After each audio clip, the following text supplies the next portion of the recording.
dia. Hoje, 13 de julho de 2025, vamos seguindo com o nosso estudo da carta de Paulo aos Romanos. Não me lembro agora qual é o encontro, acho que é o 21º, 22º, agora não me recordo qual é o número do nosso encontro de estudos. Vamos estudar hoje o capítulo 15 da carta de Paulo aos Romanos. Esse capítulo 15 que Paulo fala da simpatia, do altruísmo que deve existir entre os cristãos, e também Paulo dá uma explicação da sua ação e fala também dos seus planos. A carta de Paulo aos Romanos, tenho comigo, que é a carta mais significativa do apóstolo Paulo em relação ao Evangelho, em relação à apresentação da mensagem do Cristo. Paulo escreve essa carta antes mesmo de ir a Jerusalém. Tanto que aqui nós veremos Paulo falando da coleta que está sendo feita para levar a eclesia de Jerusalém. Então é uma carta escrita provavelmente quando Paulo estava em Coríntios, na comunidade de Corinto, e ele fala, não escreve aos coríntios, ele estava em Corinto e ali escreve aos romanos, lembrando também que Paulo não havia ido a Roma ainda. Então Paulo não conhecia os cristãos romanos e estava se organizando para ir a Jerusalém, para levar a coleta, a coleta das igrejas da Ásia Menor e das igrejas gregas. Então é esse contexto, e eu volto a dizer que Paulo, nessa carta aos Romanos, ele apresenta a base da sua, por assim dizer, teologia. Quando Paulo, aos Romanos, ele vai fazer um estudo muito bem fundamentado, um estudo muito bem apresentado sobre a fé em Cristo Jesus. Essa a tônica da carta de Paulo. É uma carta, de certa forma, crítica aos cristãos, aos judeus, que também se encaminhavam para o cristianismo, e com relação à lei e ao Cristo, e com relação à fé em Cristo.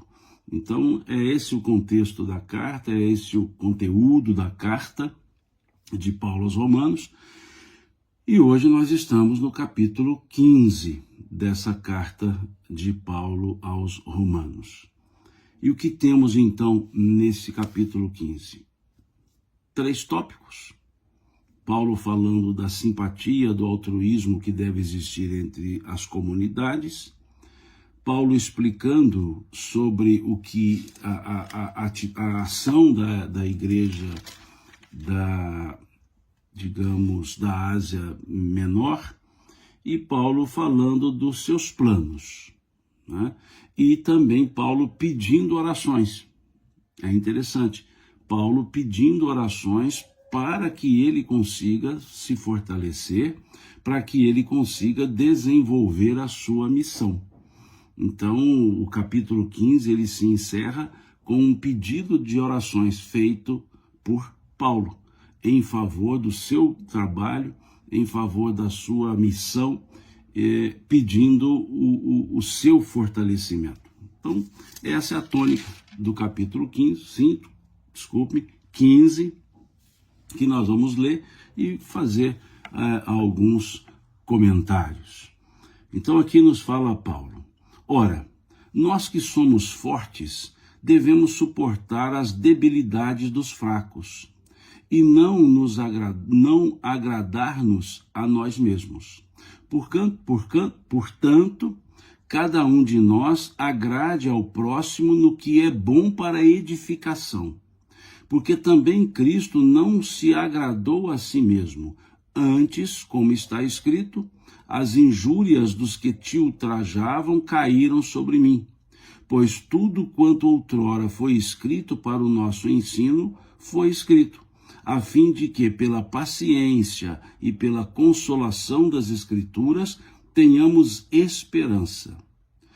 Ora, o Deus da paciência e da consolação vos conceda o mesmo sentir de uns para com os outros, segundo Cristo Jesus, para que, concordemente e a uma voz, glorifiqueis a Deus e Pai nosso, Senhor Jesus Cristo, de nosso Senhor Jesus Cristo. Portanto, acolhei-vos uns aos outros, como também Cristo nos acolheu para a glória de Deus. Digo, pois, que Cristo foi constituído ministro da circuncisão em prol da verdade de Deus, para confirmar as promessas feitas aos nossos pais, e para que os gentios glorifiquem a Deus por causa da sua misericórdia, como está escrito. Por isso eu te glorifiquei entre os gentios e cantarei louvores ao teu nome. E também está escrito, alegrai-vos, ó gentios, com seu povo. E ainda está escrito, louvai ao Senhor vós todos os gentios, e todos os povos o louvem. Também Isaías diz, haverá a raiz de Jessé, aquele que se levanta para governar os gentios, nele os gentios esperarão. E o Deus da esperança vos encha de todo o gozo e paz no vosso crer, para que sejais ricos de esperança no poder do Espírito Santo. Essa é a parte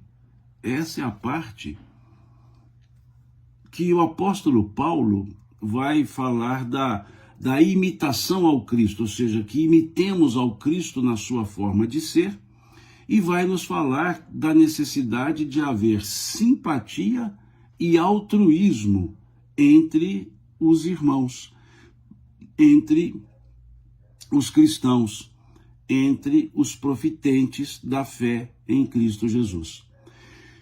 Então, esses versículos, do versículo 1 ao versículo 13 desse capítulo 15, ou nesses versículos, Paulo faz, então, esse chamamento para a vida em comunidade, esse chamamento para a vida de colaboração na comunidade. Isso é interessante. Quando se forma uma comunidade, pensa-se nos auxílios mútuos. Quando se formava a eclesia,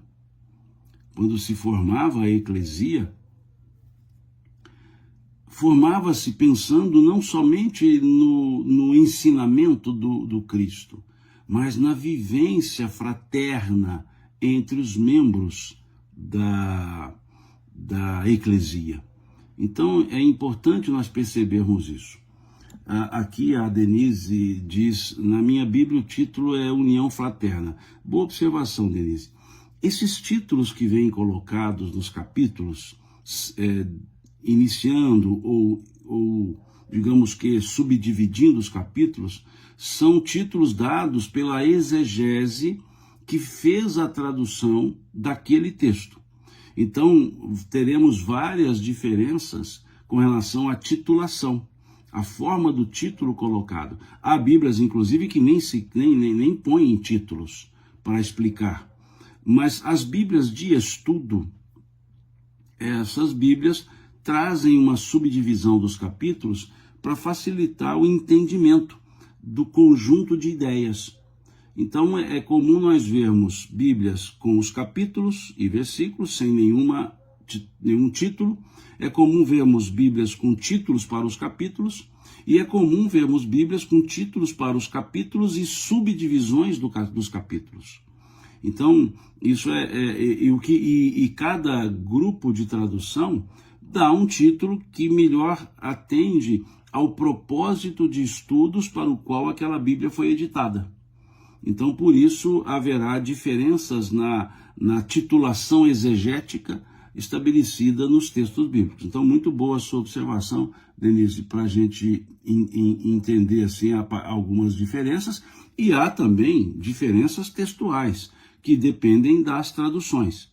Eu opto sempre pela tradução de Almeida e primo pelas traduções cujas edições são mais antigas. Eu já expliquei isso de outras vezes, mas volto a explicar. Eu prefiro as traduções de João Ferreira de Almeida, dada a forma vernacular utilizada por ele lá no século XVII e que depois foi sendo trabalhada, né?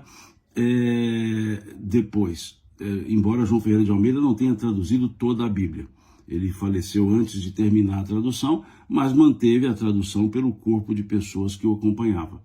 Agora, e gosto das edições mais antigas, edições dos anos 70, quando muito início dos anos 80, em função da não modernização das palavras. Prefiro aquelas que mantêm a escrita e traz para nós a segunda pessoa do singular, a segunda pessoa do plural. Acho importante o tu e o vós, porque são pronomes que indicam pessoalidade, coletividade, respeitando a individualidade da coletividade, que é o caso do vós. Então, aquelas Bíblias que trazem muito, que a escrita vem na terceira pessoa do singular, ou na terceira pessoa do plural, o ele ou eles, o você e vocês, elas pecam um pouco pela natureza do próprio pronome. O pronome tu, o pronome vós, tem aplicações específicas. O você, vocês é apenas singularidade e pluralidade. Então, eu prefiro aquelas que mantêm essas ideias pronominais. E prefiro as traduções mais antigas também pelos tempos e formas verbais. É muito comum hoje nós vermos as traduções recentes usando formas do presente do indicativo, formas do subjuntivo, mas deixando de lado o imperativo. E é importante nós percebermos que há verbos que estão conjugados no imperativo nas traduções, por assim dizer, mais antigas, e tem o porquê de estar na forma imperativa. É importante nós entendermos que a forma imperativa ela tem o seu porquê. E quando se traduz para a linguagem de hoje, essa linguagem quase que coloquial, perde-se o sentido semântico que nos dá quando o verbo está conjugado na forma adequada. Quando o verbo, por exemplo, está no imperativo, que é uma ordem ou um pedido veemente. E quando aquilo vem para o indicativo ou para o subjuntivo, aquilo vem numa forma de pedido superficial. Então, por isso eu opto pelas traduções mais antigas. E quando eu uso algumas mais recentes, essa aqui, por exemplo, é dos anos 90, né? Veja que ela está toda já estragadinha, Bíblia de Estudo de Genebra, uma excelente Bíblia de Estudo, mesmo assim eu ainda vou observar se está mantendo a forma gramatical, a forma verbal, a forma pronominal, conforme as outras usavam. E eu até utilizo uma tradução de 1952, antes da reforma gramatical, ortográfica, dos anos 60, porque também me auxilia a entender a forma de tradução. E quando possível, eu digo possível porque não sou um letrado em grego, mas quando possível eu utilizo o texto original grego, para poder eu mesmo buscar a melhor adequação de tradução. Então, só explicando isso, tá? E aqui a Denise também diz que ela usa a Bíblia da CNBB, Confederação Nacional dos Bispos do Brasil. É uma Bíblia católica. Há diferença entre Bíblia católica e Bíblia protestantes, por assim dizer? Sim, há diferença. Não só em termos de tradução, há diferença não só em termos teológicos. Há diferença na própria composição do Velho Testamento. As Bíblias protestantes não têm 7 livros que as Bíblias católicas trazem, como o livro de 1º e 2º de Macabeus, né? São 7 livros, e esses Tobias, porque na tradução protestante, que vem primeiramente lá com Martim Lutero, quando traduziu a Vulgata para o alemão, retirou-se ou foram retirados esses 7 livros do Velho Testamento, por entender que não faziam parte da estrutura, digamos assim, hebraica do Velho Testamento. Porque aqueles livros que foram escritos em Alexandria ou escritos originalmente em grego, Lutero desconsidera. Ele entende que esses 7 livros não eram canônicos, não tinham a sacralidade inspirativa necessária. Então, esses 7 livros são retirados porque são livros que foram escritos originalmente em grego ou livros que foram escritos lá em Alexandria. E Lutero sai um pouco da estrutura daquele texto do Velho Testamento chamado Septuaginta. Então, por isso, as Bíblias católicas têm uma estrutura no Velho Testamento maior do que as Bíblias protestantes. Esses 7 livros, que, como o livro eclesiástico, né, o livro de Tobias, os 2 livros de Macabeus. Então, há essa diferença. Então, quando ela diz aqui, usa a CNBB, como nós estamos lendo o Novo Testamento, não há diferença na estrutura. Mas nós podemos perceber algumas vezes que Paulo nos remete a livros do Velho Testamento.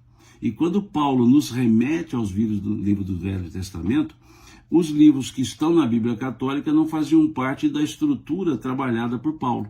Então, a estrutura velho-testamentária da época de Paulo, que não era velho-testamentária, óbvio, isso é um termo que vem depois, era a estrutura próxima ao que é o Velho Testamento da tradução da Bíblia protestante. Tá? Então, só para explicar, há algumas diferenças assim. E um outro aspecto é que as Bíblias protestantes, as Bíblias de estudos, elas trazem notas de rodapé e indicativos de remissão, ou seja, remete-nos a textos, a outros textos, para fazer uma analogia entre eles ou para fazer referência entre eles, e isso forma grandes notas de rodapé. As Bíblias católicas, em maneira geral, não são Bíblias de estudos, são Bíblias de leitura, cuja interpretação é limitada ao cânone, aquilo que a Igreja Católica determina como interpretação. Um dos elementos constantes das 95 teses lá de Lutero, quando ele prega essas teses, né, na igreja de Wittenberg, uma delas é livre interpretação da Bíblia. Já na Igreja Católica, reforçada pelo movimento trientino, ou seja, pelo Concílio de Trento, a interpretação da Bíblia não é livre. Ela só pode ser feita segundo aquilo que a Igreja Católica determina como interpretação. Então também há essas diferenças. Eu sou mais dado ao estudo nas Bíblias protestantes.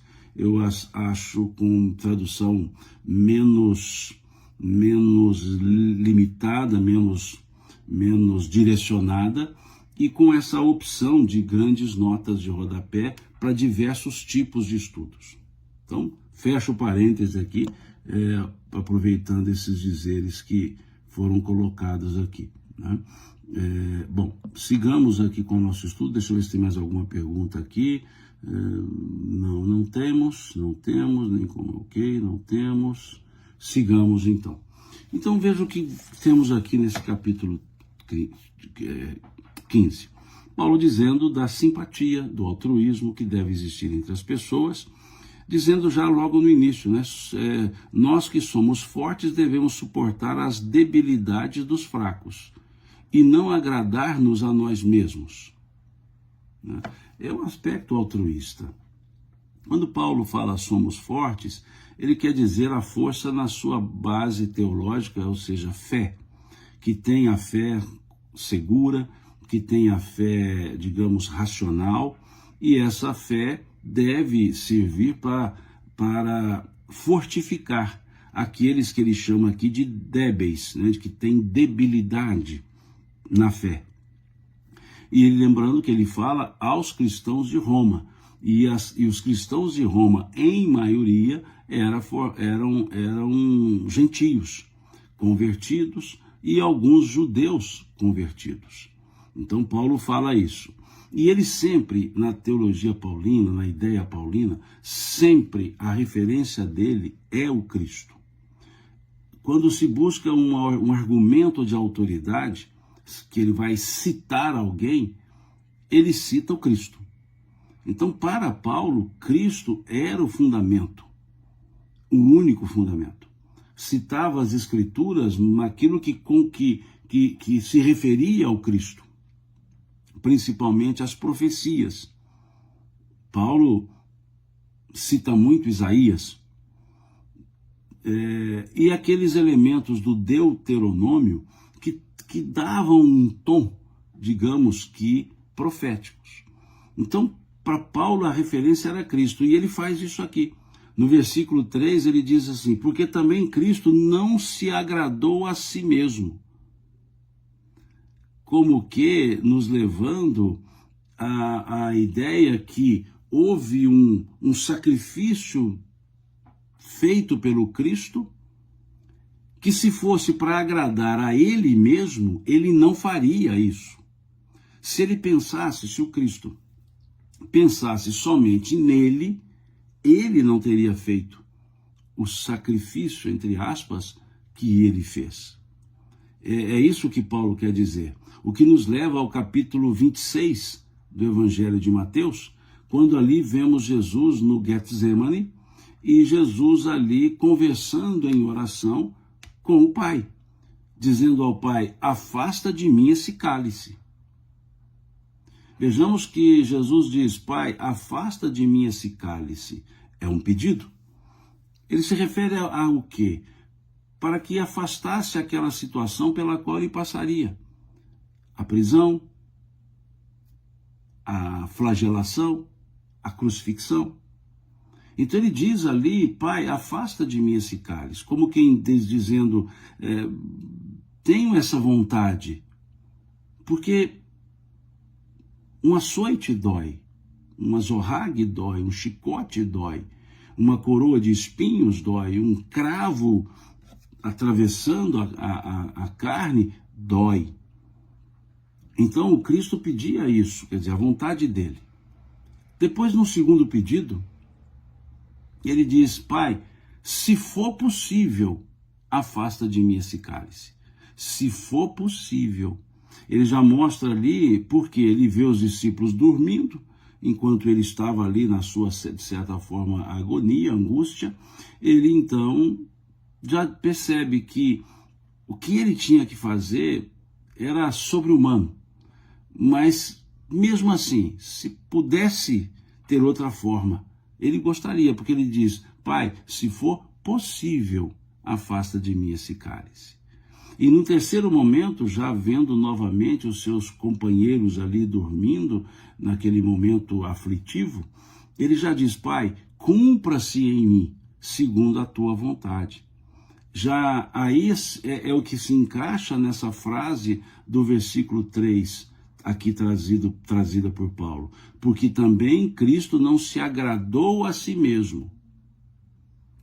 É esse momento da fala de Jesus lá no Getsemane, ele dizendo: Pai, afasta de mim esse cálice. Trazendo para a ideia da vida comunitária, da vida em comunidade, muitas vezes a vontade de pessoal, ela cede espaço para a necessidade coletiva. Quando vivemos em comunidade, e aí não me refiro somente à comunidade religiosa, vamos imaginar um condomínio que seja. Eu aqui moro num condomínio com 44 famílias, em 44 apartamentos. Então imaginemos um condomínio com essa característica, Não pode e não dá para cada um exercer a sua vontade. Não dá para cada um pensar somente em si.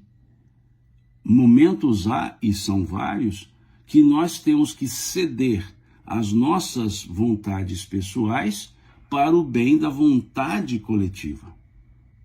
Não posso simplesmente colocar aqui, por exemplo, um som altíssimo só porque eu gostaria de ter um som alto. Eu tenho que observar se aquele som altíssimo não incomodará os demais que estão ali dividindo o mesmo espaço. Então, quando se vive em coletividade, o exercício altruísta é fundamental. E a simpatia é fundamental. Sermos simpáticos às pessoas, mesmo que não concordemos. Pode ser que uma decisão da convenção de condomínio seja diferente da que eu gostaria. Mas a partir daquele momento eu preciso gostar dela, porque ela vai imperar. Então, quando se vive em coletividade, essa ideia de agradarmos-nos a nós mesmos, em detrimento do agrado aos outros, não se aplica. Pessoas que são individualizadas, que querem uma autodeterminação absoluta, não são pessoas para viver em coletividade. No sentido, por exemplo, formar um condomínio, formar uma eclesia, né, uma comunidade religiosa, por assim dizer. Por quê?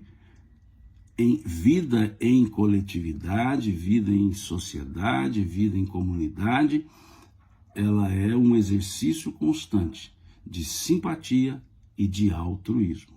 Então, Paulo traz aqui a figura do Cristo. No Getsemane, Paulo, então, dizendo, cumpra-se em mim segundo a tua vontade. Não imperaria a vontade dele, mas aquela que fosse útil à comunidade. E Paulo traz aqui o Velho Testamento para fundamentar essa fala do Cristo, a respeito do Cristo, quando ele diz, porque também Cristo não se agradou a si mesmo, antes como está escrito. E esse como está escrito, Paulo nos leva ao Salmo 69, versículo 9, desse Salmo 69. E Paulo então cita o Salmo, as injúrias dos que te ultrajavam caíram sobre mim. Ele traz esse salmo para fundamentar a atitude de Jesus. E traz a atitude de Jesus para fundamentar a sua própria fala, a fala de Paulo. Depois ele vai trabalhar da seguinte forma, pois tudo quanto outrora foi escrito, ou seja, tudo aquilo que está nas Escrituras, para o nosso ensino foi escrito. Então ele diz, as Escrituras não foram escritas por serem puramente um escrito. Elas foram escritas para o ensino. E aí ele diz, a fim de que a paciência, que também pode ser traduzido como perseverança, para que pela perseverança e pela consolação das Escrituras tenhamos esperança. O que significa essa frase, Paulo dizer que tenhamos paciência, perseverança pela consolação das Escrituras e com isso teremos esperança? Quando ele fala consolação das Escrituras, ele se refere aos elementos proféticos das Escrituras, do Velho Testamento. Os elementos proféticos que falavam da vinda de Jesus, da vinda do Messias. Dos elementos proféticos que falavam da missão que teria o Messias, da missão que teria Jesus. E esse ponto é que ele então fala da esperança, porque no passado era uma esperança, no momento paulino era uma realidade, porque Jesus já havia vindo e deixado sua mensagem. Então, Paulo inclusive vai citar em outros campos aqui a palavra esperança. O discurso paulino é um discurso alvissareiro, é um discurso da esperança. A esperança no sentido não do verbo esperar, né, do verbo esperançar. Ter a certeza no futuro.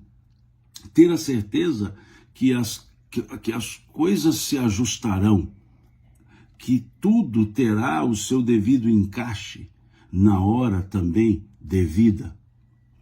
Então, esse é o pensamento paulino.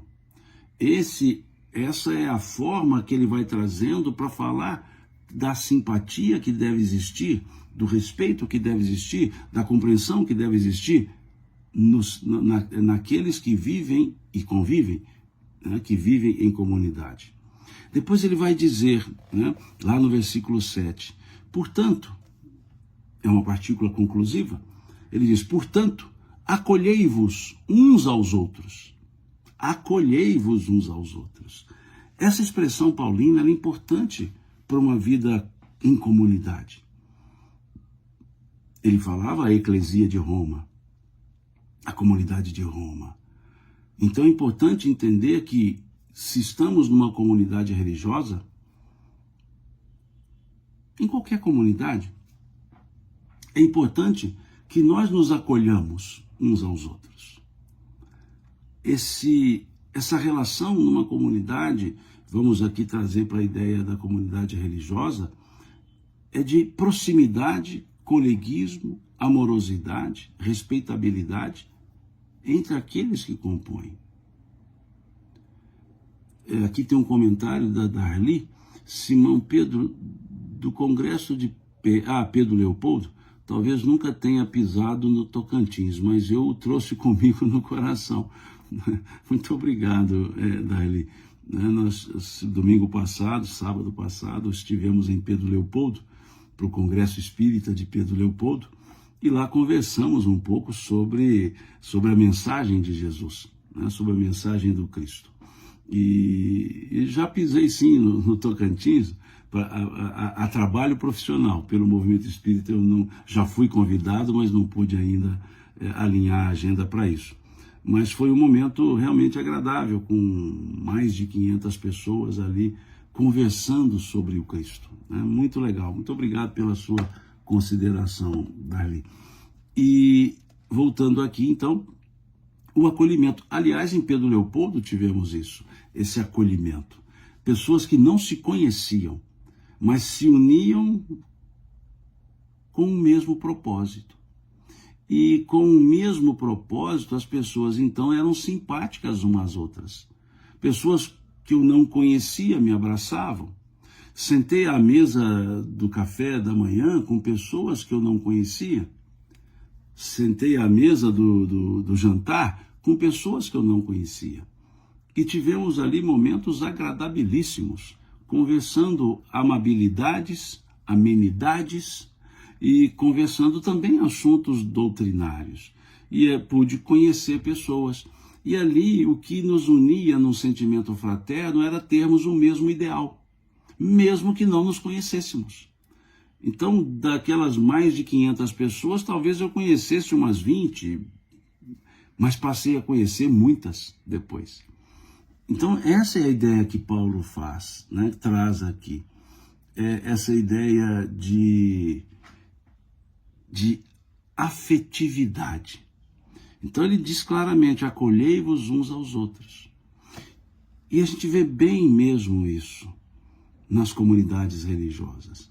É um companheiro, um irmão, uma irmã, assim se denominando, que auxilia o outro, busca aquele que está desempregado, um irmão tenta ajudá-lo a arrumar um emprego, o que precisa de um medicamento, o irmão auxilia a conseguir, o que precisa de um médico, o que precisa de... E assim vai. E cada um auxiliando um ao outro nas questões do dia a dia, não em aspectos doutrinários, nas questões do dia a dia. Então, é interessante perceber que esse pedido paulino, essa sugestão paulina, ela é útil não só para as comunidades religiosas, mas para todas as comunidades, para todas as pessoas que têm vida em coletividade. Então é importante ele dizer, acolhei-vos uns aos outros, como também Cristo nos acolheu para a glória de Deus. Volto a dizer, Cristo é o fundamento de toda a fala de Paulo. Quando usamos argumento de autoridade, por exemplo, escrevemos um texto e dizemos, segundo fulano de tal, isso é argumento de autoridade, para dizer, olha, não sou só eu que estou falando, fulano já falou a respeito, fulano já fundamentou isso. Ele chama isso, na linguagem técnica, de argumento de autoridade. O argumento de autoridade de Paulo sempre foi o Cristo. Sempre foi o Cristo.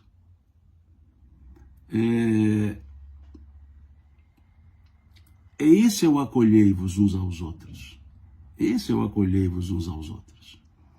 Essa ideia de cada um olhar e se enxergar. E vem Paulo dizendo, olha para minha conta. Vem dizendo Paulo, Cristo assim fez. Cristo assim fez. Então vejamos a força desse versículo 7. Portanto, acolhei-vos uns aos outros, como também Cristo nos acolheu para a glória de Deus. Nos acolheu para a glória de Deus.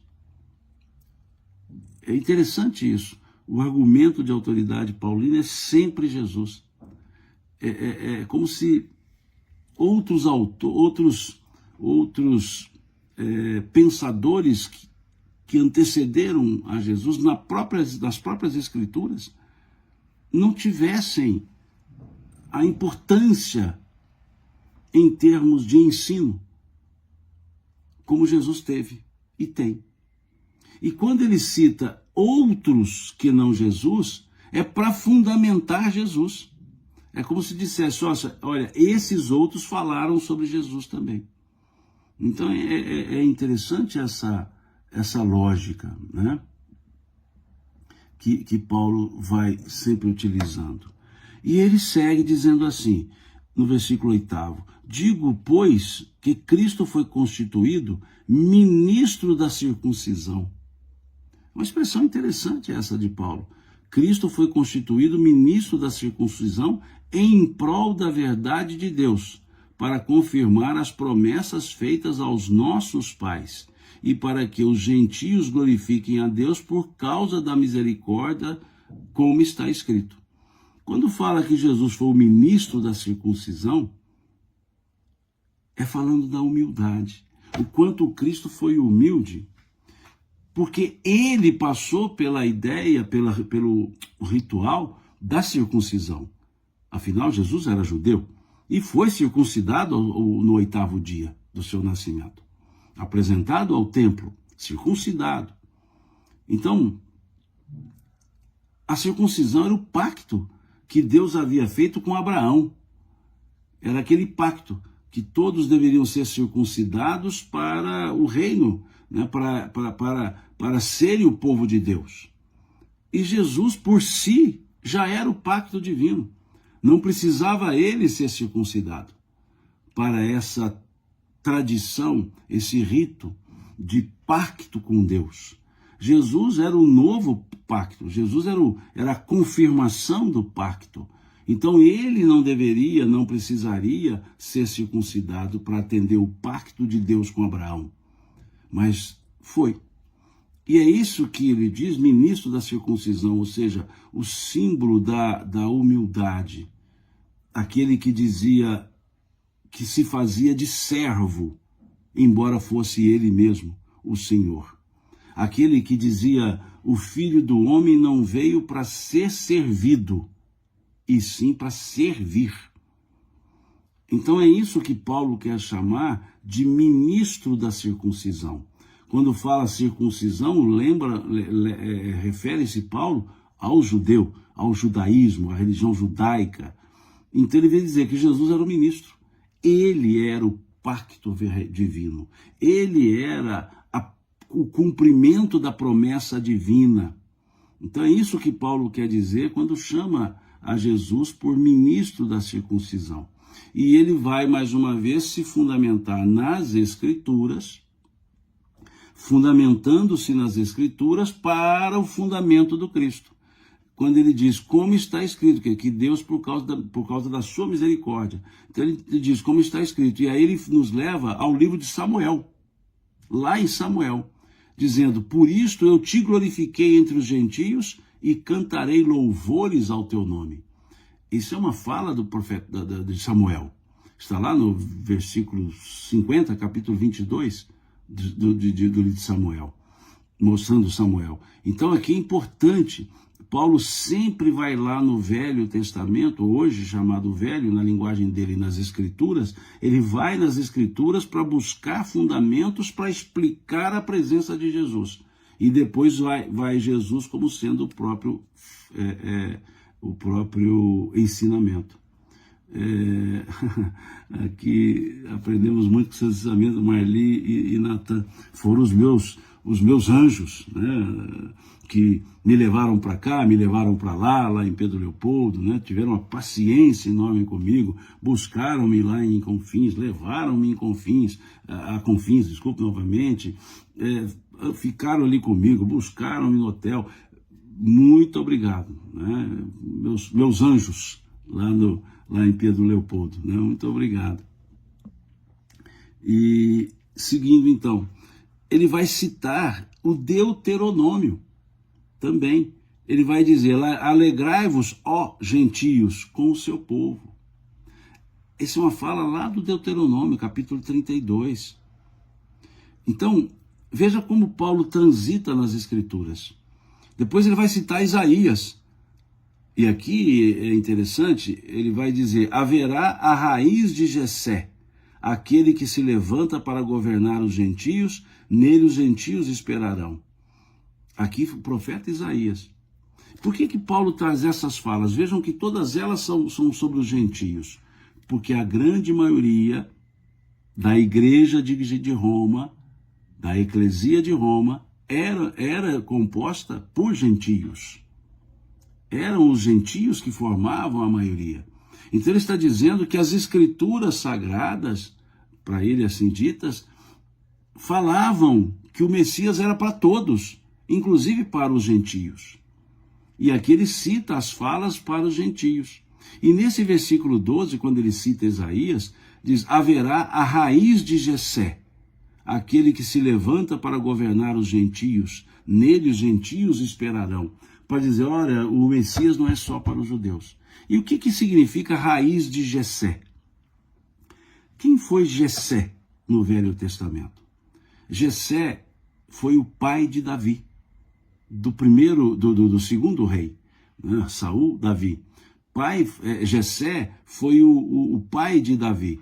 Então, quando falava raiz de Jessé, estava falando da descendência de Jessé.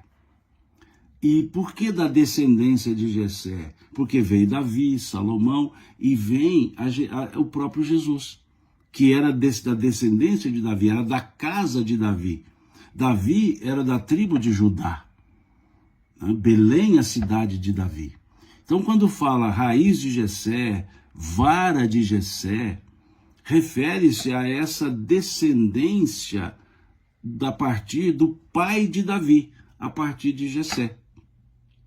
Tem até um verso de uma letra de música, Carlos Bento, uma música cantada, eu gostava de ouvir, cantada pela dupla Pena Branca e Chavantinho.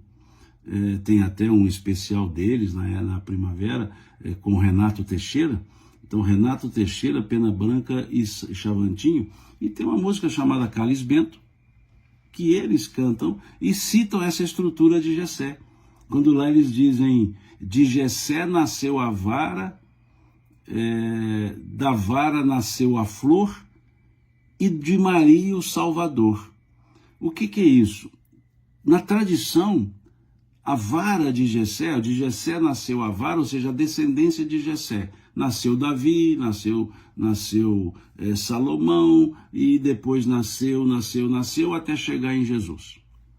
Quando fala da vara nasceu a flor significa Maria. A flor significa a Maria naquele ponto da descendência, né? E depois na letra fala, e de Maria o Salvador, né? Quando fala, e de Jessé nasceu a vara, da vara nasceu a flor, e depois não fala da flor o Salvador, de Maria o Salvador. Porque na tradição religiosa cristã, na tradição dos cristãos antigos, do cristianismo nascente, essa expressão era corrente. Essa expressão era corrente, de dizer que De Jessé nasceu a da vara nasceu a flor e da flor nasceu o Salvador. Isso era lá do cristianismo nascente, primitivo. Então Paulo traz aqui a mesma ideia ao citar Jessé, pai de Davi, e dizer ali na profecia de Isaías, veja, Isaías dizendo que haverá a raiz de Jessé, né, que se refere a Jesus, a descendência.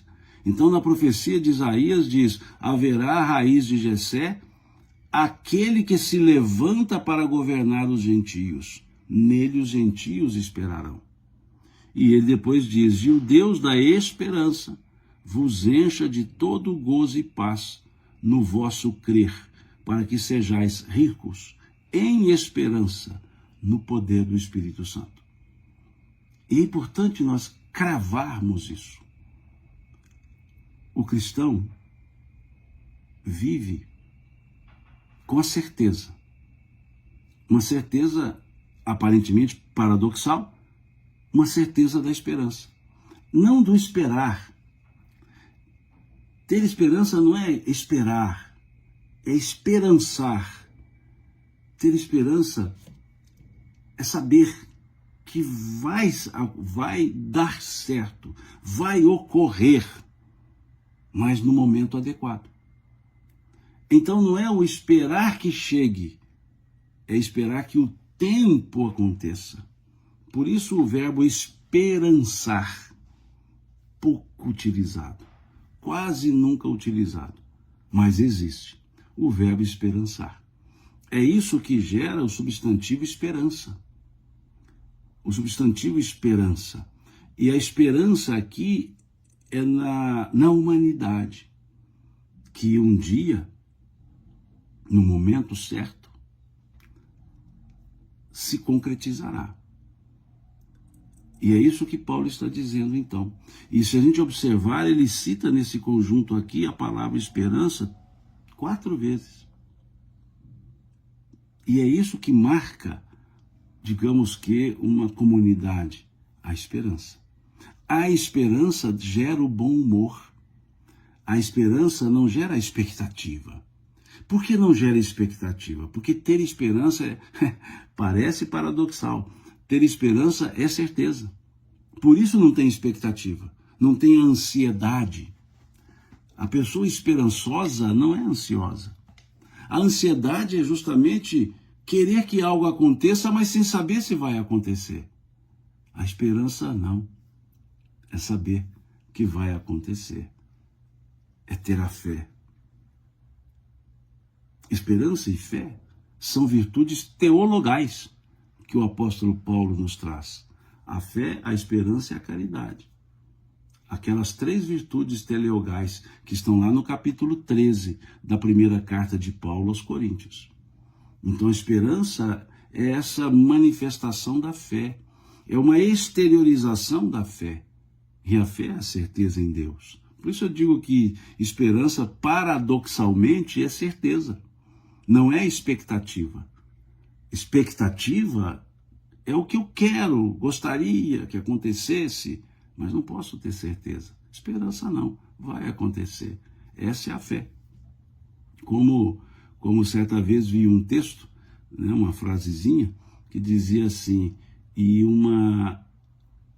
todos da comunidade, que passava anos sem chuva, todos da comunidade se reuniram numa praça pedindo a Deus que mandasse chuva, mas só uma criança levou o guarda-chuvas.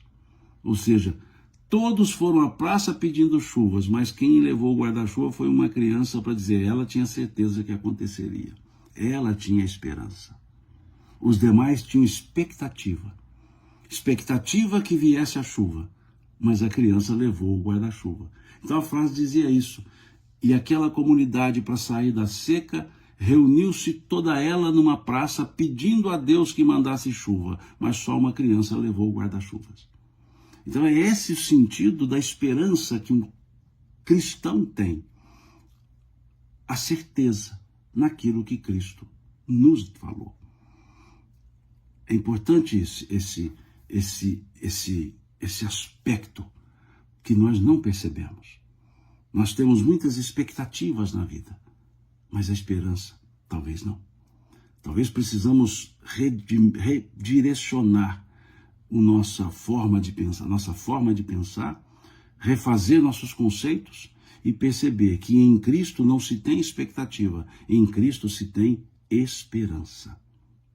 E segue Paulo, vamos ler, explicando agora, dizendo ele: e certo estou, meus irmãos, sim, eu mesmo, a vosso respeito, de que estáis possuídos de bondade, cheios de todo conhecimento, aptos para vos admoestardes uns aos outros. Admoestar. O que é admoestar? Chamar a atenção dos outros. Mas por que Paulo diz que eles estão aptos a admoestarem-se uns aos outros? Porque ele diz que eles estão cheios de bondade. Olha o que diz Paulo: e certo estou, meus irmãos, sim, eu mesmo, a vosso respeito, de que estáis possuídos de bondade, cheios de todo conhecimento, aptos para vos admoestardes uns aos outros. Aptos. Quer dizer que nem todas as pessoas estão aptas para chamar a atenção das outras. E de onde vem essa aptidão? Segundo a ideia paulina, da bondade e do conhecimento. Quer dizer, quando se vai admoestar, a bondade precisa estar presente. E o conhecimento também. Para indicar algo, é preciso conhecer sobre esse algo. E quantas pessoas chamam a atenção umas das outras, admoestam umas às outras, sem o mínimo de conhecimento e sem nenhuma bondade. Então achei interessante Paulo utilizar a ideia da aptidão. Olha, vocês agora estão aptos a se admoestarem. Por que estão aptos? Porque tem bondade em vocês e tem conhecimento em vocês. Veja que belíssimo. Com bela essa fala de Paulo nesse versículo 14. E ele segue: entretanto vos escrevi em parte mais ousadamente, como para vos trazer isso de novo à memória, por causa da graça que me foi outorgada por Deus, para que eu seja ministro de Cristo Jesus, entre os gentios, no sagrado encargo de anunciar o evangelho de Deus, de modo que a oferta deles seja aceitável, uma vez santificada pelo Espírito Santo. Tenho, pois, motivo de gloriar-me em Cristo Jesus nas coisas concernentes a Deus, porque não ousarei discorrer sobre coisa alguma, senão sobre aquelas que Cristo fez por meu intermédio. Aqui, quando Paulo diz Cristo fez por meu intermédio, são as curas que Paulo fez, as pessoas cujas vidas foram mudadas pela palavra, pelo ensino de Paulo. Então ele diz, senão aquelas que Cristo fez por meu intermédio, para conduzir os gentios à obediência, por palavras e por obras, por força de sinais e prodígios, pelo poder do Espírito Santo, de maneira que, desde Jerusalém à circunvizinhança, até ao Ilírico, tenho divulgado o Evangelho de Cristo, esforçando-me deste modo por pregar o Evangelho, não onde Cristo já for anunciado, para não edificar sobre fundamento alheio, antes como está escrito. Aqui ele cita mais uma vez as Escrituras. Hão de vê-lo aqueles que não tiveram notícia dele, e compreendê-los que nada tinham ouvido a seu respeito. Os que nada tinham ouvido a seu respeito. Então o que Paulo está dizendo? Que ele era o apóstolo dos gentios, que ele era a pessoa a quem Cristo confiou a missão de levar o Evangelho, o ensino do Evangelho, aos que nunca ouviram falar de Jesus. Porque ele dizia, eu não vou onde Jesus já foi, eu vou onde ele ainda não foi, eu vou aonde ainda ele não foi. Eu não posso ficar onde ele ficou, eu preciso ir para onde ele foi. É importante esse entendimento. E Paulo então dizia que, como ministro do Cristo, ele se sentia na missão de fazer essa jornada, e tinha os poderes dados pelo Cristo para isso. Então ele estava explicando por que ele falava aos gentios. E ele busca as escrituras para dizer que Jesus também era dos gentios. E ele então mostrava claramente essa sua missão de levar o evangelho para aqueles que nunca ouviram nada sobre Jesus. Então vejamos a tarefa que lhe foi confiada, como Jesus disse para Ananias. Se lembrarmos lá do Ato dos Apóstolos, Jesus acorda Ananias para que Ananias fosse cuidar de Paulo, que ainda se chamava Saulo. Então Jesus diz a Ananias sobre Paulo: ele é o vaso que eu escolhi, ele é o vaso que eu escolhi para depositar o meu evangelho e levar a todas as nações. Jesus havia dito isso a Ananias, e aqui Paulo reafirma isso: todas as nações, não só aos judeus. E segue Paulo agora falando dos seus planos. Diz ele: essa foi a razão porque também muitas vezes me senti impedido de visitar-vos. Ou seja, por que ele não foi a Roma, não tinha ido a Roma ainda? Porque ele precisava ir a outros lugares. Primeiro. Mas agora, não tendo já campo de atividade nessas regiões, ou seja, naquelas que ele já havia passado, e desejando há muito visitar-vos, penso em fazê-lo, quando em viagem para a Espanha, pois espero que de passagem estarei convosco e que para lá seja por vós encaminhado, depois de haver primeiro desfrutado um pouco da vossa companhia. Então ele pretendia ir a Roma e de Roma à Espanha.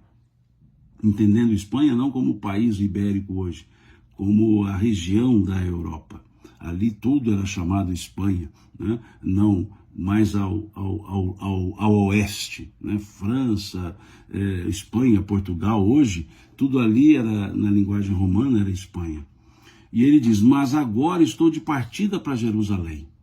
Essa parte era interessante. Mas agora, versículo 25, mas agora estou de partida para Jerusalém, a serviço dos santos, porque aprouve a Macedônia e a Acaia levantar uma coleta em benefício dos pobres dentre os santos que vivem em Jerusalém.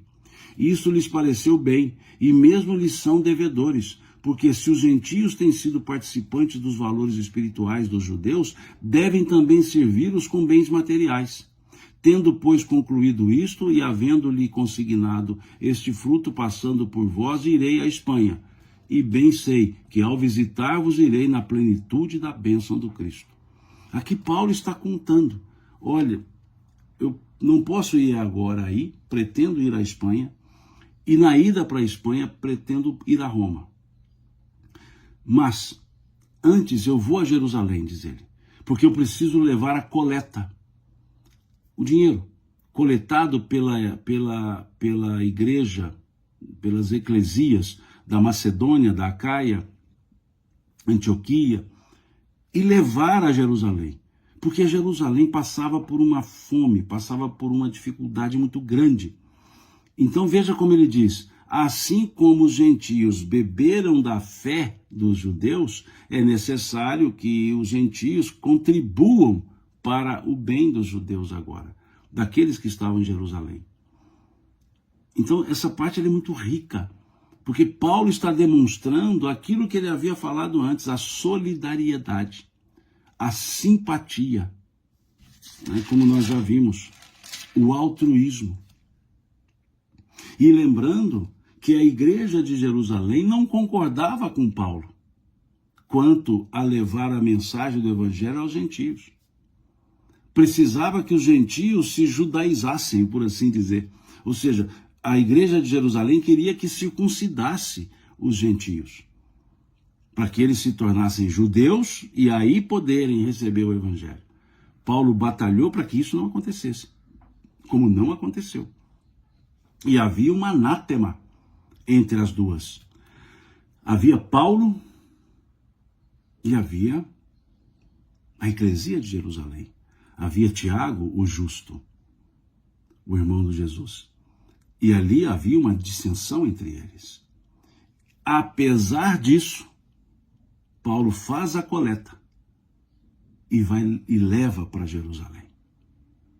E leva essa coleta para dizer lá à eclesia de Jerusalém: os nossos irmãos gentios, os nossos irmãos da Ásia Menor, estão trazendo aqui um auxílio para alimentar as pessoas, o dinheiro para auxiliar as pessoas.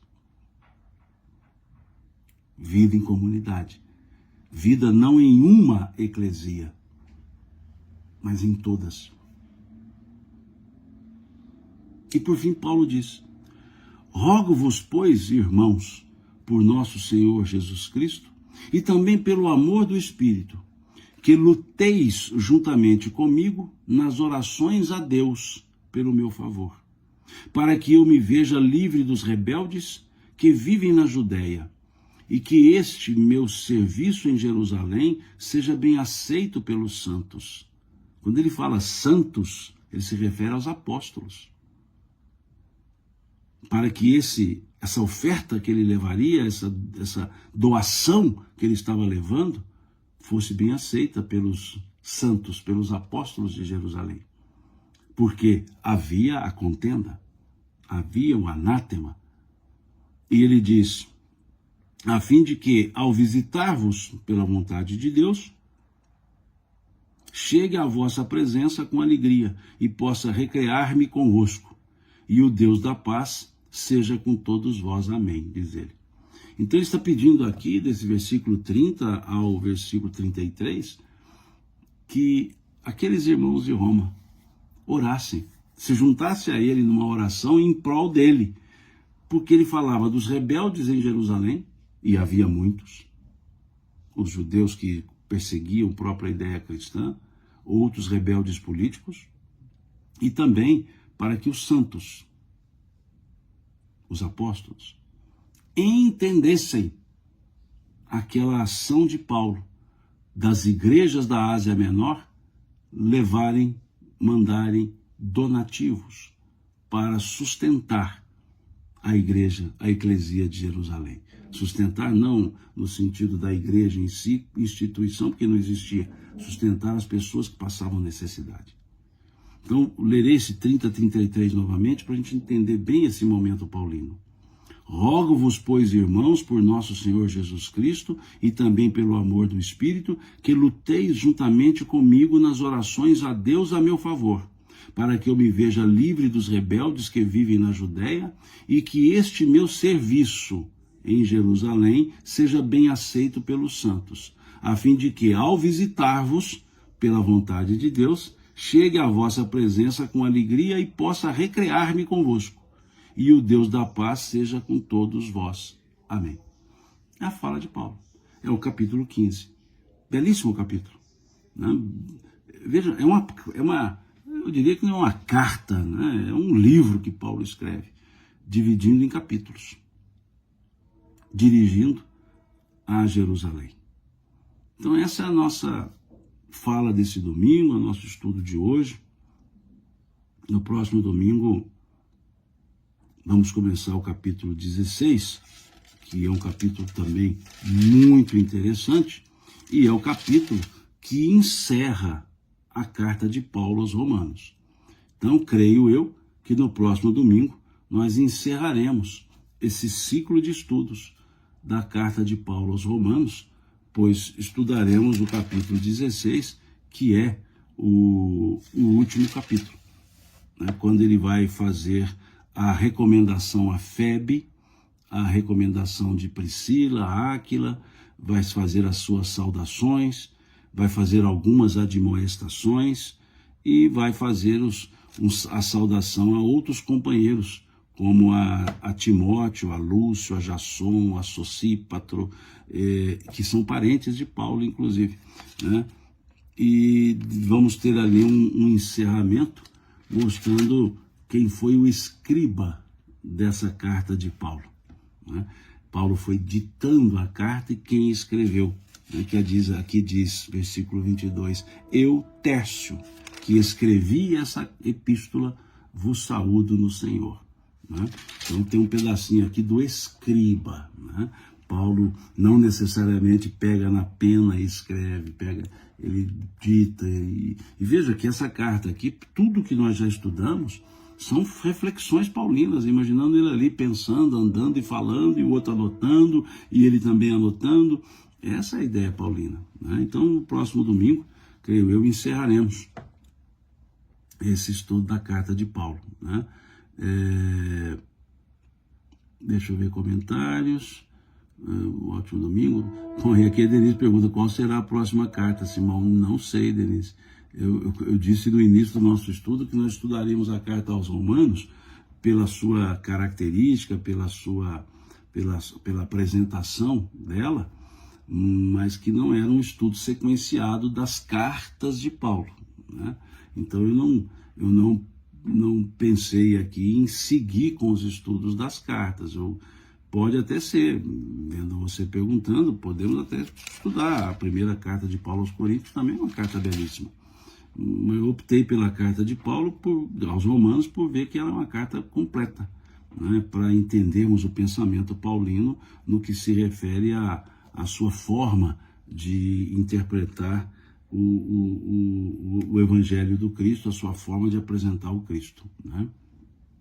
Então, vamos ver, quando terminarmos na próxima semana essa carta de Paulo, o capítulo 16, a gente avalia se segue um pouco com esses estudos, né? A Fábio Salles diz aqui, já estou bem acostumada com os domingos de estudos. Eu também. Mas muito bom. Então encerramos por aqui o nosso estudo de hoje.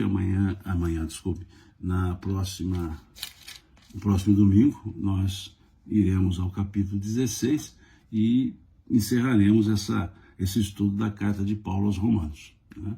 Muito obrigado pela presença de vocês, pela paciência de vocês, muito obrigado pela contribuição de vocês aqui no nosso diálogo, eu falando, vocês escrevendo.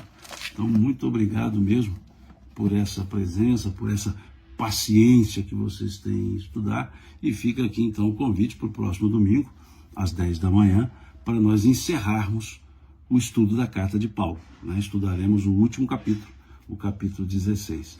Muito obrigado, tenham todos uma excelente semana que começa hoje, uma semana de estudos, né? Uma semana de trabalho profissional, uma semana profícua para todos nós.